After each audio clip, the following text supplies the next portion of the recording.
us going into the weekly readings, prayers, and message, the community is invited to repeat an adapted version of the Responsibility Pledge, which is a traditional pledge from Alcoholics Anonymous. The version we share reads, I am responsible when anyone, anywhere reaches out for help. I want the hand of our recovery programs to always be there, and for that, I am responsible. I have been strongly reminded of this in recent weeks, especially when I had a friend recently reach out and ask for help. This friend had in the past struggled to ask for help in various situations. And it was only when I had asked for some help several months ago that this friend realized that asking for help was not a bad thing. And so he reached out to me and some other friends at this time when he needed some help. Now, this was a huge step in recognizing how trying to push through things alone, or thinking that we don't want, as we may think, to be a bother to anyone else, is a part of a thought distortion that may come from various areas, including a family of origin, peer group, or other places. As we look at the Responsibility Pledge, some important things come up that I see. And the first thing is the phrase, I am responsible. About 3 weeks ago or so, I gave the message on how the words I am are two of the most important words that we can say about ourselves. Anything after those words becomes our reality. So, what do the words I am responsible mean? Traditionally, when we think of those words, we recognize the role of responsibility means taking care of others, what's in our power or control, and so we think that when someone reaches out for help, we need to be there ready to respond. And that's not wrong, but it can also become a little distorted even within itself. Sometimes in our ability to be responsible and to truly care for those around us, we may believe we know what's best for the other people and then consider it our responsibility to try and help them, which often means to try and change them. We may think that we are responsible for this other person and therefore we must be the ones to set them on what we think the right track is for them.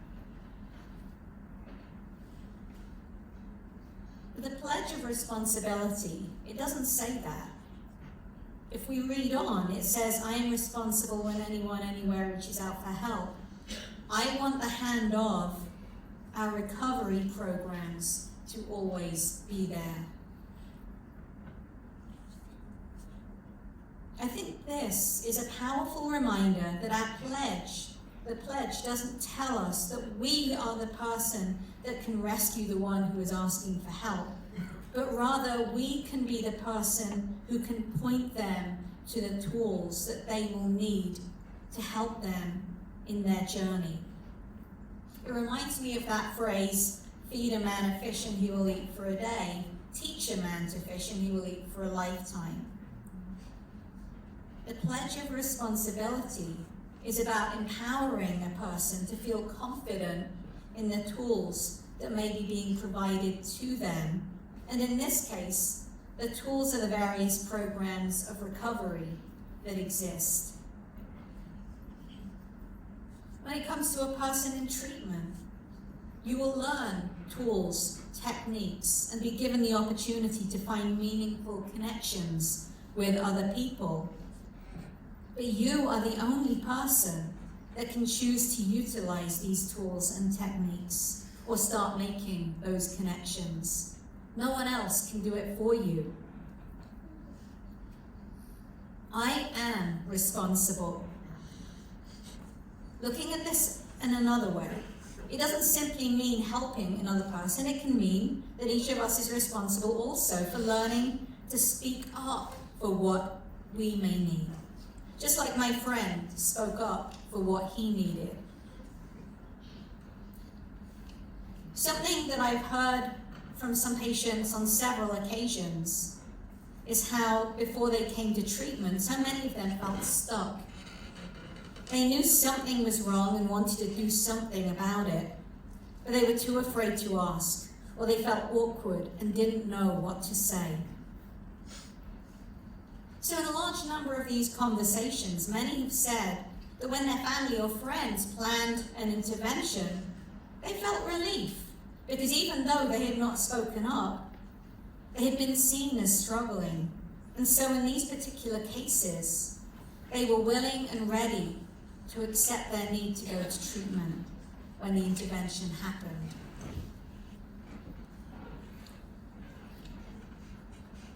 Sometimes the struggle can take us to a place where we feel so deeply entrenched in those struggles, the struggles that are holding us back, that are holding us down, that we don't know how to speak up. And so we pull ourselves up by the proverbial bootstraps and slap a smile on our face and try to carry on.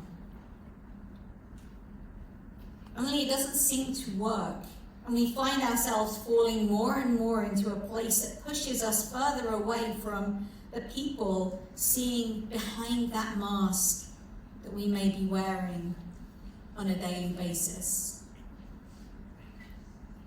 A song that we read prior to this message by the band 10th Avenue North reads, "So you thought you had to keep this up, all the work that you do, so we think that you're good, and you can't believe it's not enough.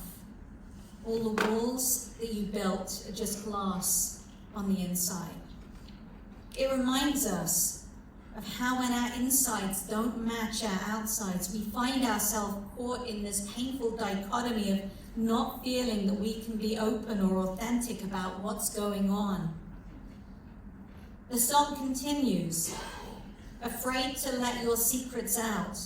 Everything that you hide can come crashing through the door now, but too scared to face all your fear, so you hide, but you find that the shame won't disappear." Once more, like those patients who knew something was wrong, but for whatever reason were too afraid, anxious, or maybe embarrassed to ask for help.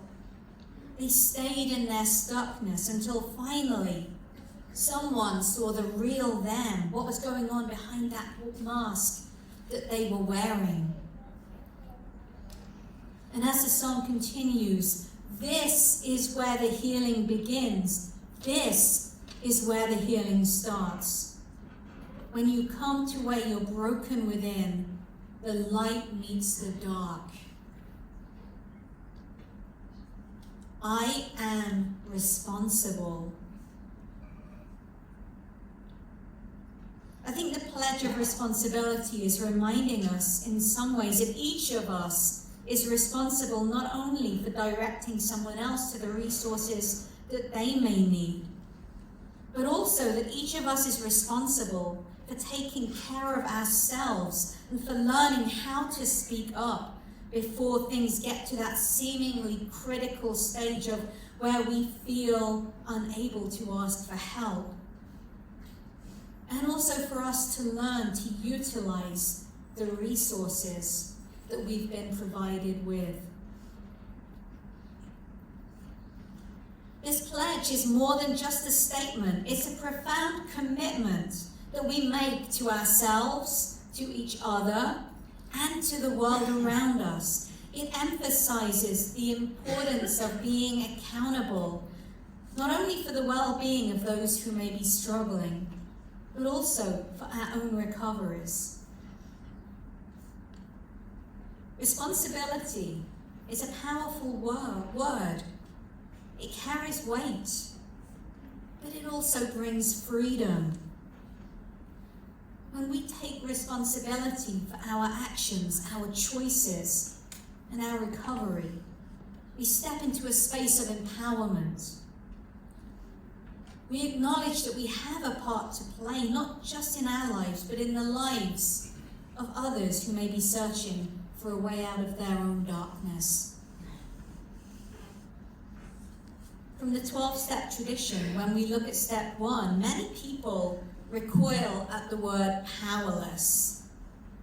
But when we look at this through the context of responsibility and the responsibility pledge, it does not mean being powerless.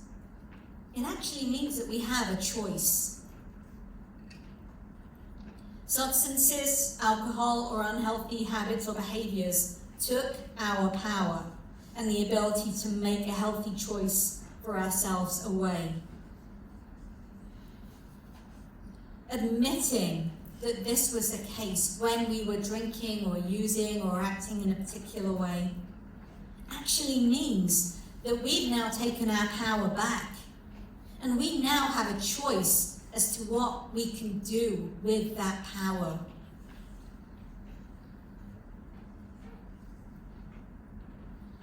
The responsibility pledge also reminds us of our responsibility to manage that power. Now, for anyone here who's a fan of the Marvel Cinematic Universe, the MCU, and has seen any of the Spider-Man movies, the phrase that's commonly quoted there is, "With great power comes great responsibility." And in this case, that's accurate. A person with a behavior or use disorder lives with something that is trying to take that power away from them. And if it succeeds, people will often end up experiencing that space of isolation, of shame, and the powerlessness that they have been trying to avoid. So with great power does come great responsibility. Embracing responsibility also means acknowledging when mistakes happen and learning from them. When we approach our failures with humility, we open the door to growth. We can ask ourselves, what can I learn from this experience? What can I do differently next time? This reflective practice changes setbacks into stepping stones on our continued journey. And as many have heard me say before, failure is an acronym for found another important lesson upon reviewing experience. From a family perspective, family members often try so hard to create what they feel is a framework of normalcy in what otherwise feels like an abnormal situation. We know what our loved ones should be doing, and at times we may fall into trying to manage them, control them even. But we do it out of love. And it often ends up causing more problems in our relationships as our loved ones feel less and less responsible for their actions, and the relationship deteriorates, which leads family members at times into panicking and wanting to do more to manage their loved ones, which pushes them further and further away, and so this vicious cycle continues. Rachel Naomi Remen, in her written piece, Helping, Fixing, Serving, reminds us that true support comes from a place of understanding and connection. She emphasizes the importance of being present for one another without the need to help or fix. Sharing that helping is based on inequality and to some degree insecurity. It's not a relationship between equals. She says that the person feels this inequality. And when we help, we may inadvertently take away from people more than we could ever give them. So we may diminish their self-esteem, their sense of self-worth, integrity, and wholeness. She continues, when we try to fix a person, we perceive them as broken, and their brokenness requires us to act. When we seek to fix, we do not see the wholeness in the other person or trust in the integrity of the life in them. There is a distance between ourselves and whatever or whomever we are trying to fix. Fixing is a form of judgment. All judgment creates distance, disconnection, an experience of being different. And for serving, she shares that we don't serve with our strength. That's found in the helping and the fixing. But we serve with ourselves. We draw from all of our experiences. Our limitations serve, our wounds serve, even our darkness can serve. Through serving, we begin empowering others to take charge of their own healing journeys. When we serve, we create space for others to find their strength, resilience, and their capacity to change. So the phrase, "I am responsible," can mean that when we take responsibility for our own actions and our own healing, whether we're a family member, friend, or person living with a behavior or use disorder, we begin to see the value in simply being there for each other, offering our support without judgment or expectation. And when we think about any of the recovery communities, including family support groups and family support communities, we learn that we're not alone. Each of us has a story, a struggle, and the potential for change. By embracing our responsibility to work on ourselves with honesty and humility, we can then begin to reach out and help others.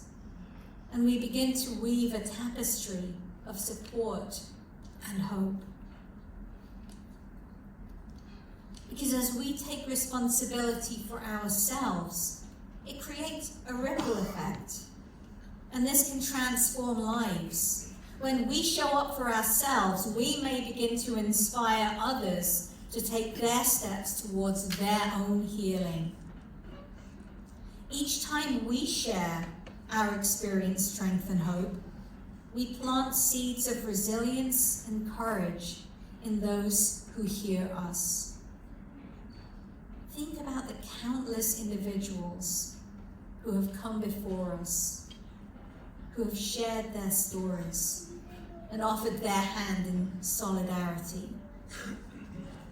Their willingness to be responsible for their own recovery has created a legacy that continues to uplift and heal those who have received that experience, strength, and hope that was offered through their legacy.